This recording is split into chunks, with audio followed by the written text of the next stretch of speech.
normally what happens after some time is Game Boy save batteries will die and you cannot save your progress. Like this Pokemon Silver here, there's no continue option, it just says new game. That's the easiest way to know that the game is not currently saving. So I'm going to take this exact game, I need to do all of these, but just for this video I'll be replacing the battery in this one game here. So this is a security bit that is required to open up the games. This is also used for original Nintendo, Super Nintendo, and 64. So you can get this on eBay for a couple bucks. So I'm going to open up the game here.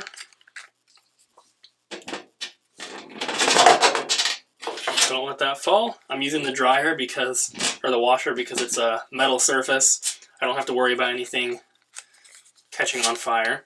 So you pop the front down and then it lifts off. And so this is an original battery. This has not been replaced yet. So let me grab the new batteries. This is what they look like, at least for the brand or the kind that I got here.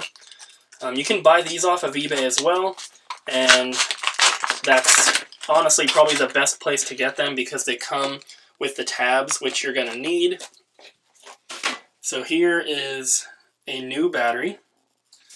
So we're going to be installing that. So I've got my soldering iron here, and I plugged it in not too long ago, so it might not be hot enough yet. But you want to make sure you're doing this in a well-ventilated area or have some sort of protective mask on. I'm not wearing one because I need to be able to talk and you guys need to be able to hear me. But normally I would do this in the garage or something like that. You don't want to inhale smoke from burning metal, basically. So there are probably better ways to take this old battery out, but the way that I have learned, and this is kind of dirty in here, so I'd probably normally clean that up as well. If I had the cleaning supplies here with me, I would do it in the video, but I'll do it later. So there's the old battery. The way that I normally take these out is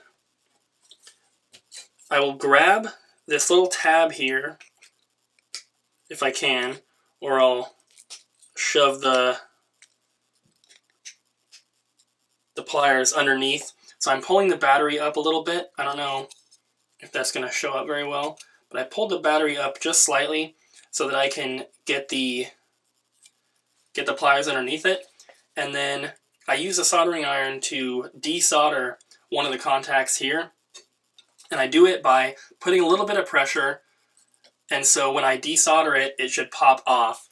And that's only going to work if this is hot enough, and I'm not sure it is yet, but we'll try it out.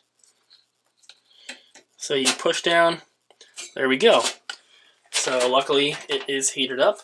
So you guys probably heard it pop, but if I can get it to focus, there it is. So you can see it's not connected anymore. I popped off the one. Now I just grab the battery with the pliers and do the other side. There you go. So there's the old battery. We will discard that. And we're going to install the new battery now. So you need to pay attention. Some batteries may have different layouts, but this one, you can see there's a positive sign underneath that contact there. So that is the positive end of the battery, and you need to make sure you match it up. On the circuit board here, this is the positive contact, and this is the negative. So what I like to do is line the tabs up with where I want them to be.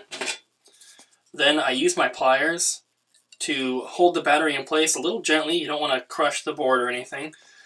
And then usually there's enough solder left on there that you can kind of attach it just to get a good hold on there. Do that with both ends here. And then, so that is attached, but it's not going to be a good enough hold. So then you're going to grab your solder, and if you have a soldering iron, you should have some of this. It should have come with it. And I'm just going to add a little bit more. Let me see if I can zoom in. So I'm going to try and add a little more here. Remember, don't breathe that smoke.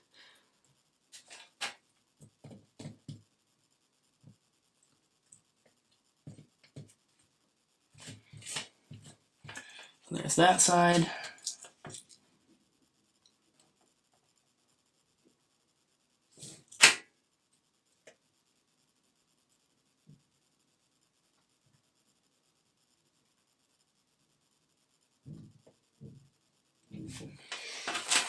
All right, let's take another close-up look at that. So as you can see, there's a lot more on there now. That's a much more secure connection. So remember, this is the same game that we tested at the very beginning. So what I'm going to do now is reassemble it.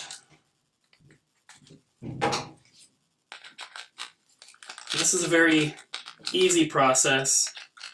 I didn't know how to solder before doing this. I kind of just taught myself through doing it and watching YouTube videos, so anybody should be able to learn. So I'm going to try and get a really good view on it here.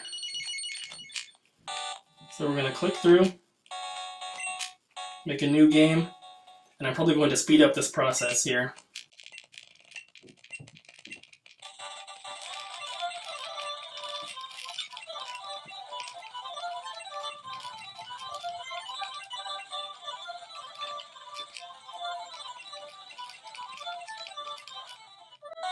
Okay, so we created our save file with the name test, and we're going to pause the game. We're going to save.